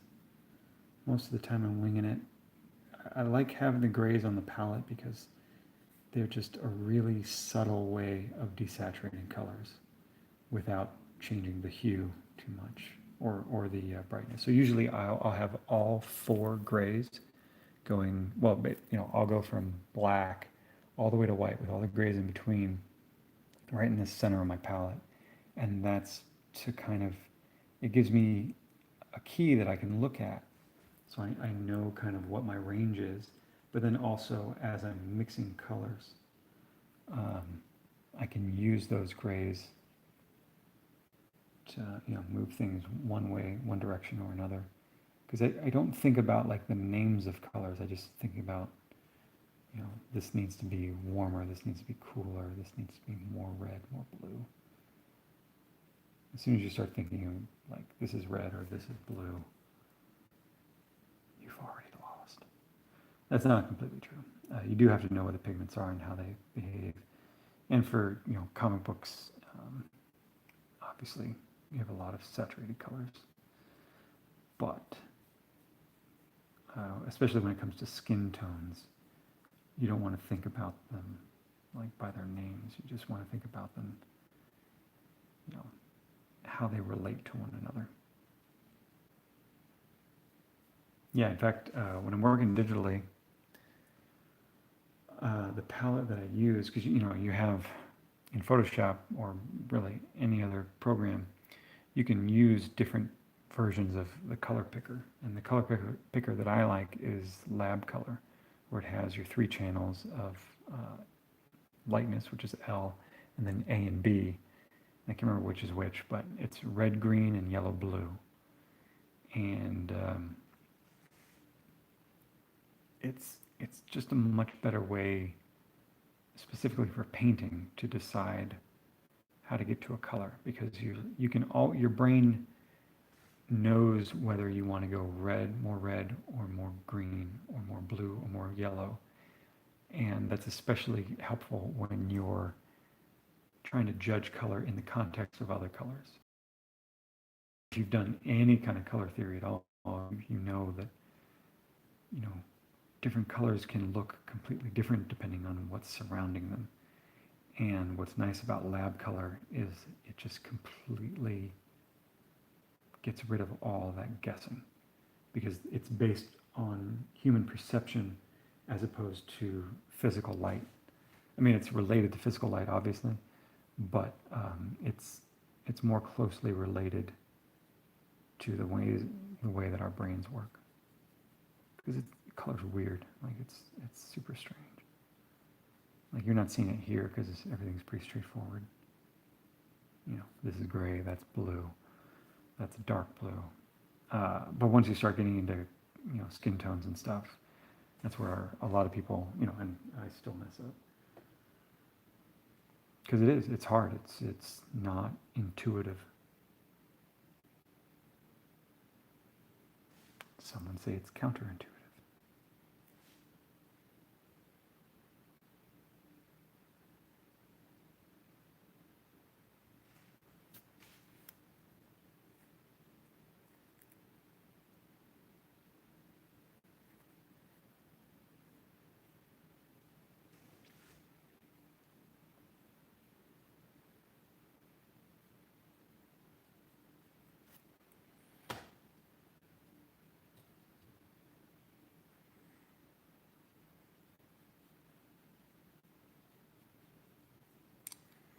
Wow, almost going at 2 hours. I think I'll quit at 2 hours. So got about 15 more minutes.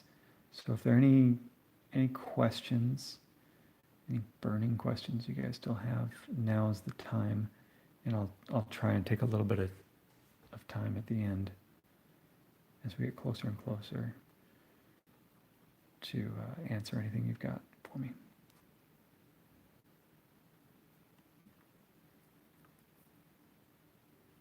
Because I've still got a lot more to do, but it's going to be painstakingly slow, and it's not going to be fun to watch.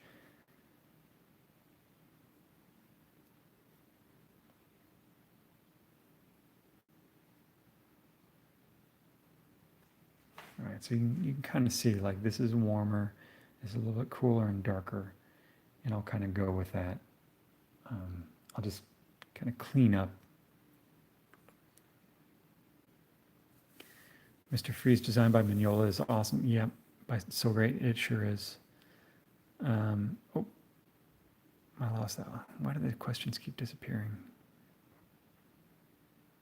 Here we go. I can bring them up. Oh, hey Nick. Good to see you. Thanks, man. I'm glad you're watching. And then another. Is Spider-Man your favorite character to draw? He's definitely up there. I mean, I like a bunch of them.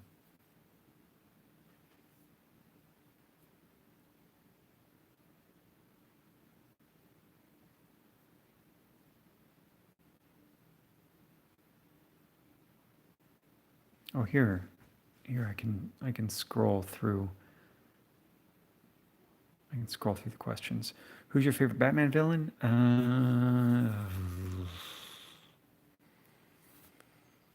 God, I don't know. I mean, all my Batman lore comes from the the TV show, the animated series, and so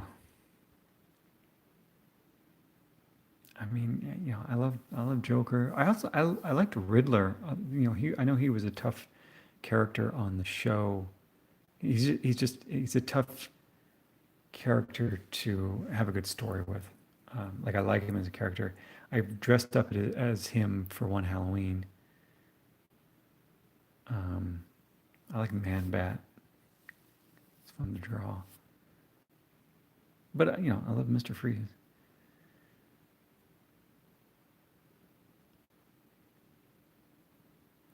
Could you time lapse the rest? Yeah, maybe. Yeah, that'd be pretty easy to set up. Do you still use Holbein acrylic wash? Yeah, definitely. Just not for this. I usually prefer regular gouache, but acrylic wash is great for um, like opaque work, for sketch covers, and anything that just needs, to be waterproof. I didn't know Paula was capable of swearing. what, what did I say? I don't even remember.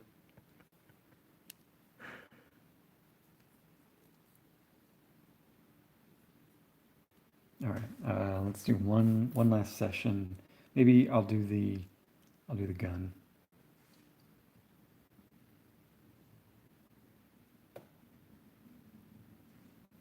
'Cause there's a lot of things I still want to do with this, like a lot of subtleties in the color because everything's just kind of blocked in right now.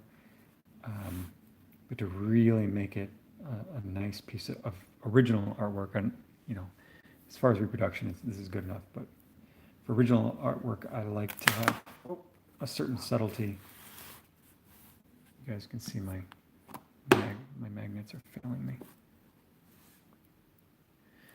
Any chance one day we'll get a step-by-step process, rough sketch, tight pencils? I mean, yeah, I've got a bunch of that stuff on my blog. Um, I've actually done it a bunch of times, and I think I've got. Well, there's one thing on YouTube of a Black Panther start to finish. I mean, I show every stage. It was a sketch by Daniel Acuna. Um, Actually, now that I think, I wonder how he's doing. He's in Spain, as far as I know. But I take his sketch and I do finished pencils, and yeah, that's up on YouTube, and it takes it all the way to the finished painted piece in gouache, and everything's labeled so you know like what tools I'm using and what paint and everything. So check that out if you get a chance. It's on this channel.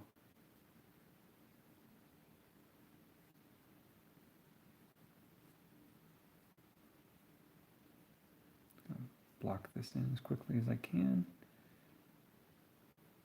I'll do like 5 more minutes of this and then see if there are any last questions, and then we will call it quits, and I will continue drinking my gin. My wife ordered a bunch of stuff from wine.com, and I'm very glad she did. We got like, there's like 3 boxes. And I could not have been happier. Because back in February, I was like prepping for all this. Because it's pretty easy to see like this was how it was all going to go down. But I did one major grocery run. It was Friday the 13th, and Thursday the 12th is when I did my last big grocery run, and I just had so much stuff that I just couldn't get. I got some beer, but not as much beer as I had wanted, and I didn't get any spirits. So my wife remedied that, and I'm happier for it. She made me an awesome, awesome margarita on Friday.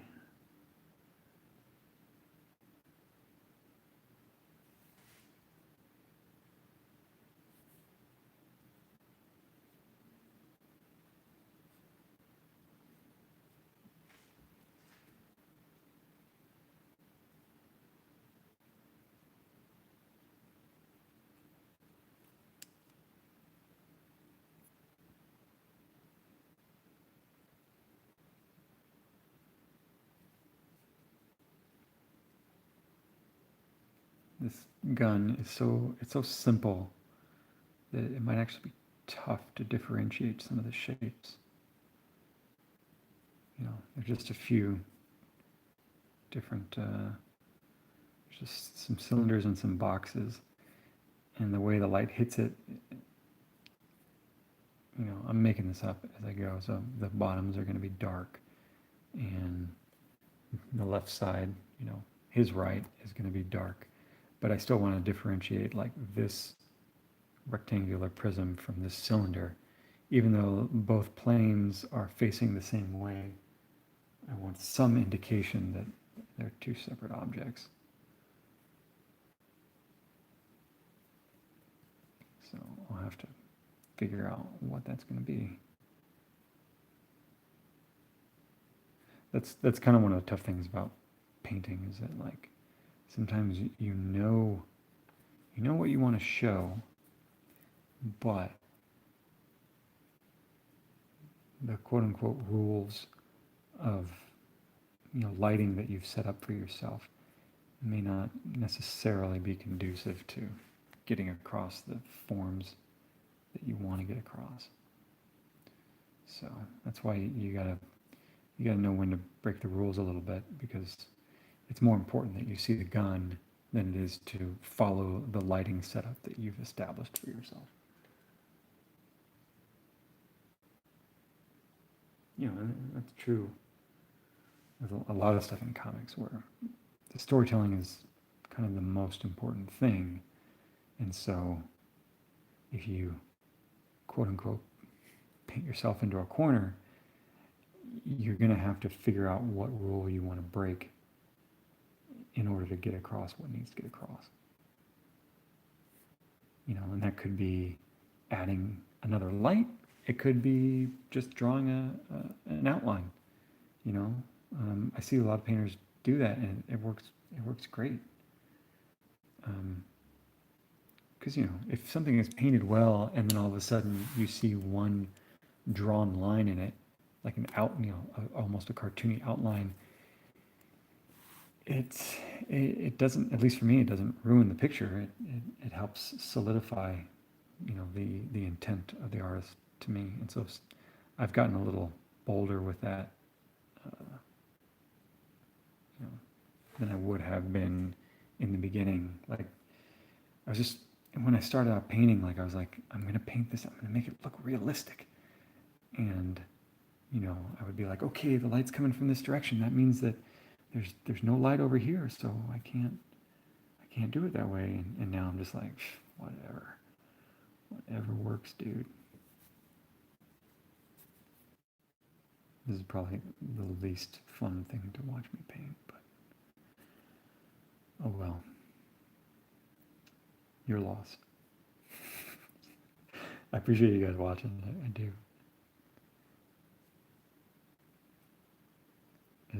I do. Whenever I do it, I do think it's funny, because like I really do get bored if I'm not listening to an audiobook or a podcast or the news or whatever.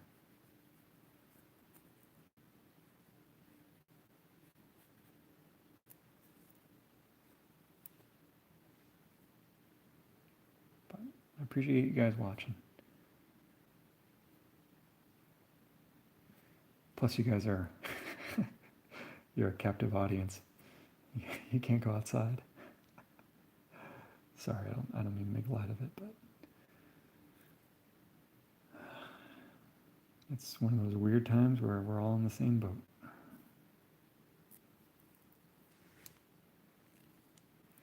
All right, I think that's enough for now. I'll go over the last questions. I'll give you guys a better view.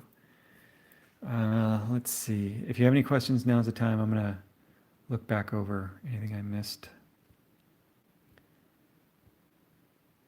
Okay. Is your metal board covered with something? Yes. So this is, I don't know if it's stainless steel, galvanized steel. I can tell you what it's not. It's not annealed steel, that's for sure, because I made that mistake once and it was not magnetic. So it's steel, and then it's covered with just craft paper, and I recover it every couple of years. But as you can see, I don't have too many whoopsies on it. Every once in a while. Do you still make 3D models? Hi, Jeremy. Do you still make 3D models for backgrounds or world building when working on a comic? Also, is that a loom light, more of diffuse light? Yeah, so the loom light is, it's got a diffuser. So you can have it be real intense, or you can have a diffused light, and there's a different color one as well if you want a warmer light. And then your other question, Jeremy, was, do you still make 3D models? Not really. Now I usually go to Google and I'll just look, or Sketchfab, and let someone else do all the hard work. Will you post behind the scenes stuff? Daw88, hi Daw. Will you post behind the scenes stuff on the Vision comic at a later date? Definitely, yeah. I saved a bunch of stuff. Reynaldo, oh, thank you. I'm glad you liked Daredevil number 10. That took a long time. That was like 70 hours. Omar, do you do a lot of research for referencing? Yeah. Yeah, actually, I'll show you all the reference I have going here. So that's everything I've got. I had drawn Mr. Freeze before, so I kind of had one going. As you can see, I like using the toy for reference, so I can think about it in 3 dimensions.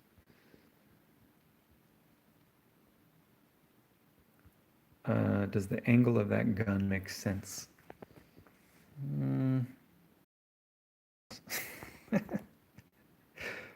Haha, Jin kicking in. Will I do more videos? Yeah, probably. I've got about 4, 5 commissions to do. I already did one, but I put that on Instagram and I couldn't figure out how to save it. What kind of music do you listen to while you're working? It's mostly books. It's mostly podcasts. Favorite podcast is Econ Talk. Favorite audiobooks. Right now I'm listening to Talking to Strangers by Malcolm Gladwell. Prior to that was History of the United States in 5 Crashes. And just as I was finishing it, we had our 6th crash. So that was scary. But anyway. Oh, thanks, Jeremy. No problem, Daw. Not a problem. I put a vanishing point on it to kind of figure it out. It's a very weird gun, and I picked a weird angle, but it'll work. All right, guys. Well, thank you so much for watching. We're going to keep this, we're going to end it at 2 hours. I think that's long enough to hear me droning on and on. Thanks so much for watching. You guys stay safe and healthy, and I guess stay inside. And if you guys haven't seen, I've got tons of videos on YouTube, a bunch of step-by-step stuff on the blog. Just click the link that says step-by-step. And also Wacky Reference Wednesdays has a lot of info on there. So again, thanks for watching, and appreciate you guys coming out. Take care.